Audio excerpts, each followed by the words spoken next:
helps to generate a market and an awareness of my business. Okay, and how big is this business going to become?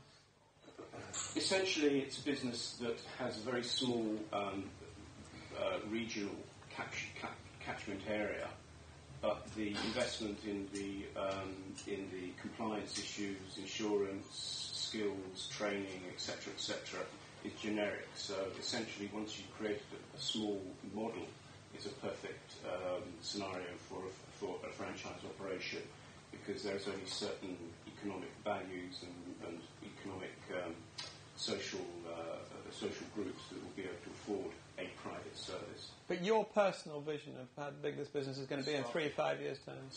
Start it, develop it, and then franchise it.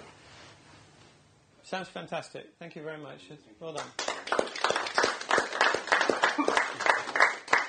Who's going to be next? You've seen how easy it is to do it. It's a cracking start. Who else is going to have a go at it? I'm sure you can't all be coming to this workshop if you don't feel passionate about your business. And if you feel passionate about it, I'm sure you'll want to come and talk about it.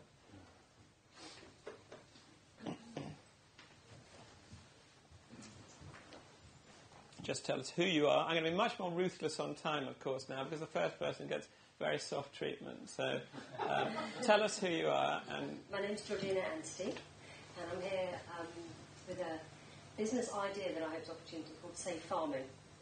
My 30-second version is actually about 2 hours. We are a quality assurance organisation that will be the first assurance to consumers of what actually is in the food that they're buying. Our customers are actually food producers and retailers. The value for them will be in a marketplace in which the consumer is increasingly demanding about what they're buying and whether or not it is safe. We will be testing for potentially harmful substances and nutritional benefits. Okay, thank you very much. That was a little longer, but I'm going to get tougher as we go on. Anybody here food producer or food retailer? Yeah, one or two. Can I just ask, is this a service that you're going to, just on what you've heard so far, is this going to be something that you're going to be buying? Yep. Yeah. What value did you see in it for you? I mean, you don't know how much it's going to cost, let's face it, but... But basically, offer the assurance to people that the food that you're eating is, chemical-free, pesticide-free, or... And how's that going to be done? How will it be done? How are you going to be sure that is safe? How are you going to be sure that they know what they're doing? She said she knows what she's doing. Yeah. I'd be very surprised if she didn't. Well, I guess that's her area of expertise. No, I mean, I'm just intrigued that, you are a potential customer and you see it from... It's something I'd like to be able to say that my product has undergone. So there's a market opportunity? Yeah. Okay, great. So we've identified a market opportunity. Is this going to be something you're going to pay good money for? Well, I think it's something that's an absolute need. I certainly... Okay, so you've identified a market opportunity, which I think is something which we'll talk about more later, that if you identify a product or service before you've identified the market opportunity, it is extremely dangerous. So you tick first box, yes? I would say that we also already deal with companies that do a certain amount of farm assurance. So I was quite intrigued by your statement that it was the first one, which is not my understanding. Certainly a need, but I would want to, as a quality food producer, want to make sure that your standards of accreditation were really high, as they are with other bodies that we are accredited by. But I think it has a sound idea behind it. Let me come on to another question, which is how did you identify this market opportunity? You've actually, by good luck or hard work, stumbled on something which is a market opportunity, but how did you identify, for people here, I mean, as I say, trying to make general points rather than specific points, how did you identify that there was a market opportunity? This is a spin-off from a science-based company, a group of blue blood cancer scientists who have identified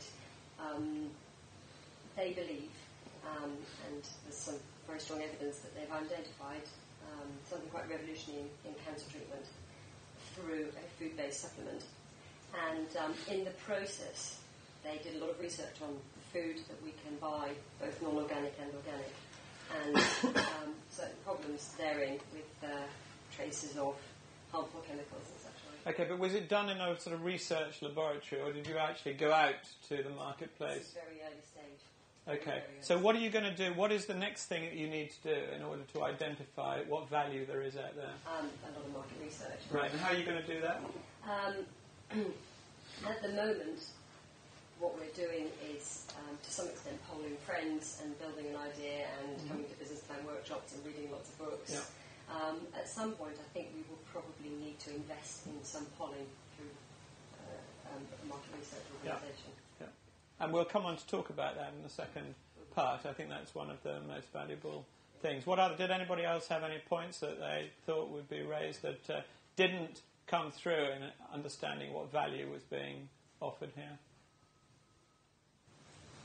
Who she's accredited by.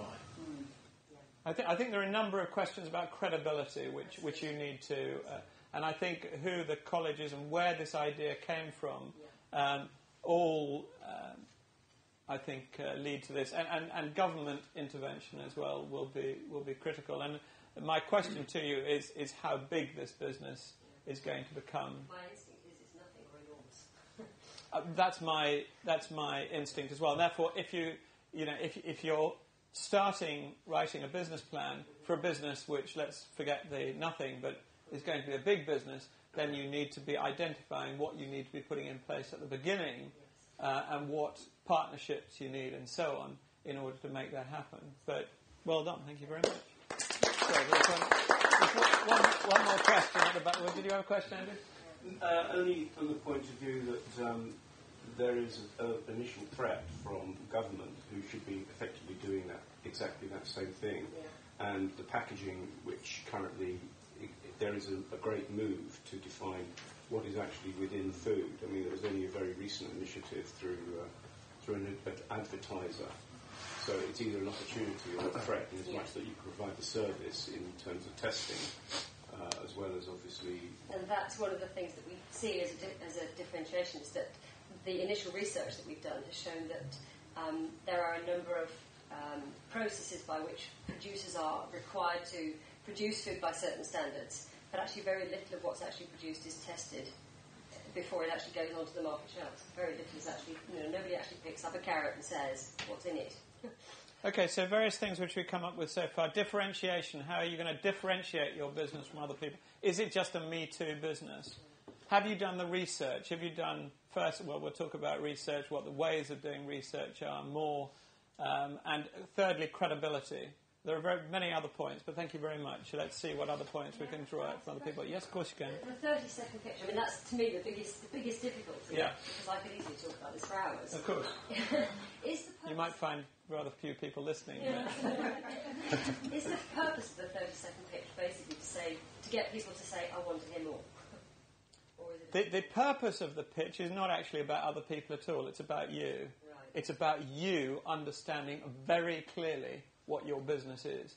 And the more clearly you understand the value that you are offering, the better you will be able to run that business. It's nothing to do with other people. It's about practicing for yourself